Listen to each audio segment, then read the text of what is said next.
regression model so that it predicts the next value to it in a similar manner.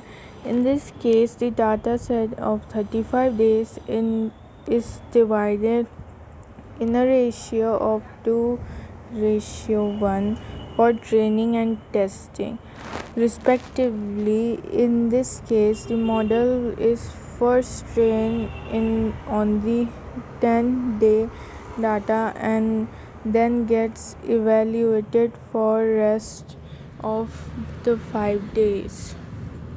Evaluation: after 10 days of training our model on the data set, it is now time to test the model and observe its functionality. First step: the trained model is fed data regarding the type of pastry and quantity produced for the same. Step 2: it is then fed data regarding the quantity of pastries left unconsumed for the same time of pastry on previous occasion. Step 3: the model then works upon the entries according to the training it got at modeling stage. Step 4: the model predicts the quantity of certain type of pastries to be prepared for a specific coffee shop the next day. Step 5: the prediction is compared to testing data set value for the testing data set. Ideally, we can say that the quantity of pastries to be produced for next day's consumption should be the total quantity minus the unconsumed quantity. Step 6: the model is tested for 10 testing data sets kept aside while training. Step 7: prediction values of testing data set is compared to actual values.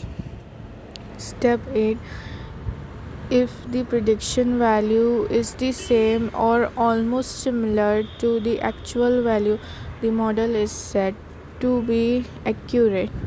Otherwise, either the model section is changed or the model is trained on more data for better accuracy. Once the model is able to achieve optimum efficiency, it is ready to be deployed in the pastry shops for regular time usage.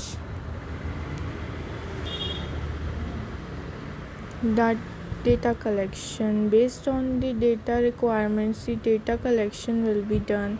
The collection of data will involve several people like developers, data architects, database administrators, etc.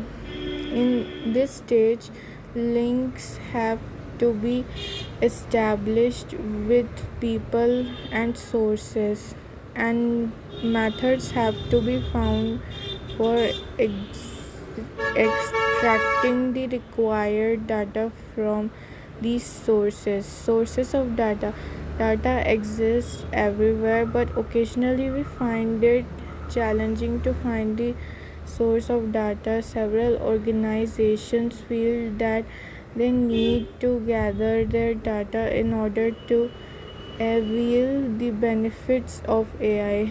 At present, there are thousands of free data sets available. Anyone who wishes to use them is allowed to do so. We have already discussed some of them in chapter 3. Types of data.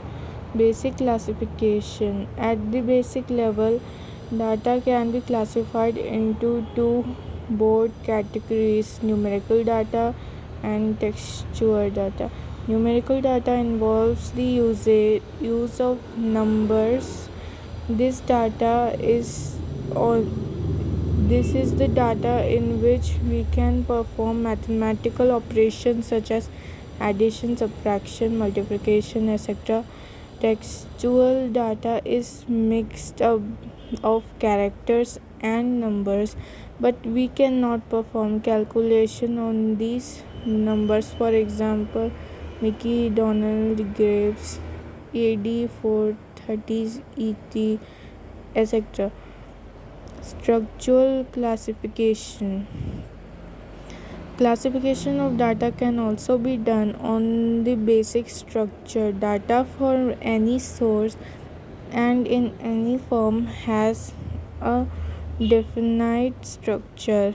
The only point of difference is the way the data is organized, that is, if it has been organized according to some predefined rules, ideas, or not. Based on structures, data can be classified into three types: structured data, unstructured data, semi structured data. Structured data: this type of data has predefined data model and it is organized in predefined manners. Earlier structures of data were quite simple and they were often known before the data model was designed, and therefore data was generally stored in tabular form of relational databases. Trains, schedules, marked sheets of students for particular classes are some of common examples of form of this data. Unstructured data: this type of data does not have any predefined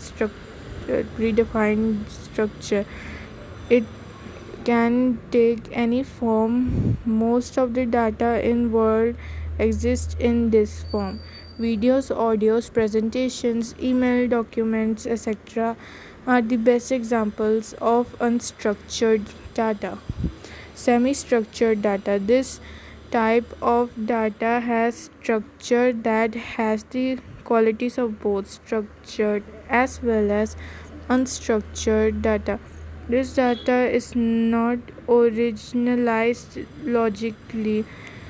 Nevertheless, it has some sorts of markers and tags that give it an identifiable structure.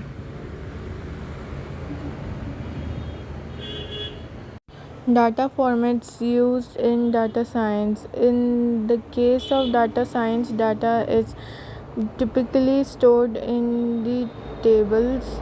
These tabular data sets can be saved in various formats. Some of the most common formats are CSV. CSV stand for comma separated values. It is a basic file format for storing tabular data. Since recorded values are separated by a comma, therefore they are known as CSV files. Spreadsheet. A spreadsheet is a sheet of paper or machine that uses rows and columns to log data and submit information. Microsoft Excel is a software that helps you build spreadsheets.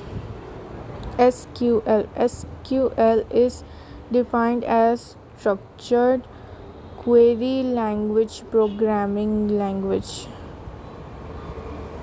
It is a domain specific language that is used in programming. It is designed to handle data that is stored in various types of DBMS, database management system.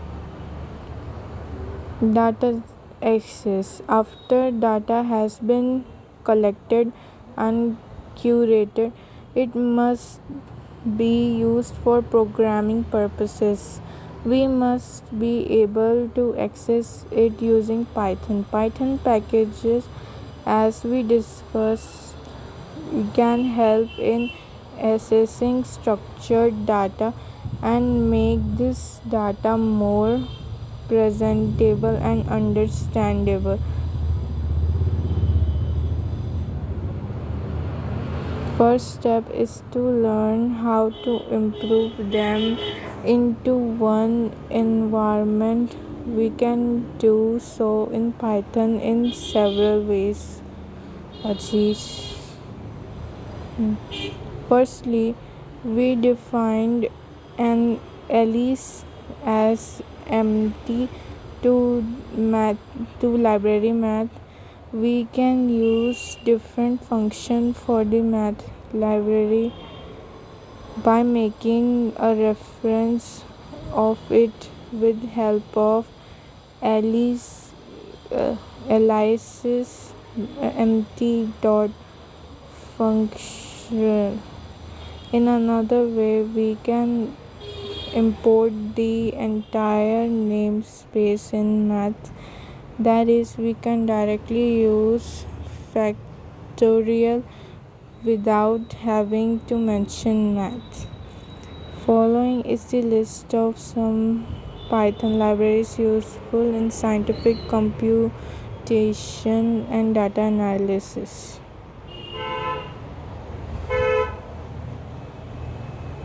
A list of few more Python libraries is given below: SCIPY, STAT, status models, Seaborn, and NumPy arrays and lists have quite difference in Python.